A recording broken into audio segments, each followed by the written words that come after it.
روز صاحب، ظاہر ہے ہر گزرتے دن کے ساتھ صورتحال مزید سنگین ہو رہی ہے. آپ نے ایک آرٹیکل لکھا گزشتہ ہفتے جس میں بتایا کہ ایک تو پروونشل سرپلس کا مسئلہ ہے. آج آپ نے آرٹیکل لکھا جس میں بتایا کہ جو بیرونی پیسے آنے تھے وہ بھی نہیں آئے ہیں. صورتحال دن بدن خراب ہو رہی ہے. کیا کرے حکومت؟ پہلی مہنگائی ہے، IMF کی شرائط مانے، پروگرام بحال کرائے، دوسرا خطرہ ڈیفالٹ کا ہے. بسم اللہ الرحمن الرحیم. دیکھیے، بات یہ ہے کہ جو IMF کے پروگرام میں جو ریفارمز ہیں اس پہ ہماری حکومت نے لیٹر آف انٹینٹ میں دستخط کیا ہوا ہے، both finance minister and governor state bank. تو سوچ سمجھ کے یقیناً انہوں نے دستخط کیا ہوگا. اور بات یہ ہے کہ یہ ریفارمز جو ہیں یہ پاکستان کو ہمیں اپنے نیشنل انٹرسٹ میں ہیں. یہ ایسے ریفارمز ہیں جو ہمارے مختلف جو اس وقت مشکلات ہیں آگے چل کر ان میں کمی لا سکتے ہیں. مگر سوال یہ پیدا ہو رہا ہے کہ حکومت جو ہے کافی عرصے سے ان ریفارمز کو امپلیمنٹ کرتے ہوئے گھبرا رہی ہے. میں اپنی رائے یہ ہے کہ دیکھیے، اس وقت پاکستان کے جو معاشی حالات ہیں اور جو ریزروز کا لیول گر چکا ہے حد سے زیادہ، ہمارے سامنے اس وقت IMF جسے کہتے ہیں کہ ایک ملک اگر دیوالیے کی طرف جا رہا ہے خدا نخواستہ تو IMF is the lender of last resort. IMF کی چھتری کے ان حالات میں بے پناہ ضرورت ہوتی ہے. تو نہ صرف اس چیز کے لیے ہمیں کرنے ہیں ریفارمز، مگر یہ ہمارے نیشنل انٹرسٹ میں بھی ہیں یہ ایسے ریفارمز. تو لہٰذا مجھے اس بات پہ بڑا افسوس ہے کہ ہماری حکومت نے دستخط کرنے کے باوجود ان ریفارمز کو امپلیمنٹ کرنے سے گھبرا رہی. صاحب، اگر اب حکومت کا یہ کنسرن ہے کہ ذرا ایک پولیٹیکل گورنمنٹ کا کہ بہت مہنگائی آئے گی، پولیٹیکل کیپٹل اور برن ہوگا، آپ کے خیال میں جو مہنگائی کا طوفان آئے گا وہ اور زیادہ عوام کی کمر نہیں توڑے گا اگر یہ IMF کی کنڈیشنز مانتے ہیں؟ خدا نخواستہ اگر آپ دیوالی کی طرف چلے گئے تو افراط زر کی رفتار 2 یا 3 گنا ہو سکتی ہے. اب آپ یہ دیکھیے کہ مختلف ملک سری لنکا، گھانا وغیرہ جو پچھلے دنوں ڈیفالٹ کیے ہیں، ان کے یہاں افراط زر کی رفتار 60 سے 70% ہے. اور دوسری طرف ان کے کرنسی کی قدر میں خاص طور پہ سری لنکا کے 80% کمی آئی ہے. تو یہ بات ذہن میں رکھنا چاہیے کہ اگر آپ نہیں کریں گے تو اس کے نتائج کیا ہوں گے. وہ آج کے جو ٹرینڈز ہیں اس سے بہت حد تک اور خراب خدا نخواستہ ہو جائیں گے. اس لیے ہمارے پاس اس وقت آپشن نہیں ہے. ہمیں اپنے پروگرام کو آگے بڑھانا ہے، جون تک لے جانا ہے. اور مجھے تو یہ کہنا مجبوراً پڑ رہا ہے کہ شاید اس کے بعد بھی ہمیں 3 سال اور ایک IMF پروگرام کی ضرورت پڑے گی، جن حالات میں ہم اس وقت پھنس چکے ہیں. یہ آپ نے گزشتہ حکومت میں بھی کہا تھا کہ یہ والے IMF پروگرام کے بعد ایک اور پروگرام چاہیے ہوگا. آپ اب دوبارہ کہہ رہے ہیں. مسئلہ ہوتا کیا ہے؟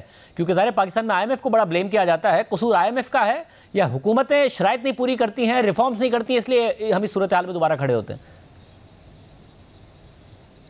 دیکھیں، بات یہی ہے کہ آپ کمٹمنٹ کر دیتے ہیں اور لکھ کے دے دیتے ہیں لیٹر آف انٹینٹ میں، جو کہ ایک بہت اہم پبلک ڈاکیومنٹ ہے. اس میں واضح طور پر لکھا ہوا ہے کہ کون سے ریفارمز آپ کو کرنے ہیں. اب ایک ایگزامپل آپ کو دوں. ہم نے کمٹمنٹ کیا ہے، ہماری حکومت نے، انڈیویجولز نہیں، حکومت نے، کہ ہم اپنے ایکسچینج ریٹ کو مارکیٹ ڈٹرمنڈ پالیسی کے تحت رکھیں گے. اس کے بجائے آپ نے ایک جسے کہتے ہیں نا سلو فلوٹنگ ایکسچینج ریٹ کی پالیسی اڈاپٹ کی ہوئی ہے.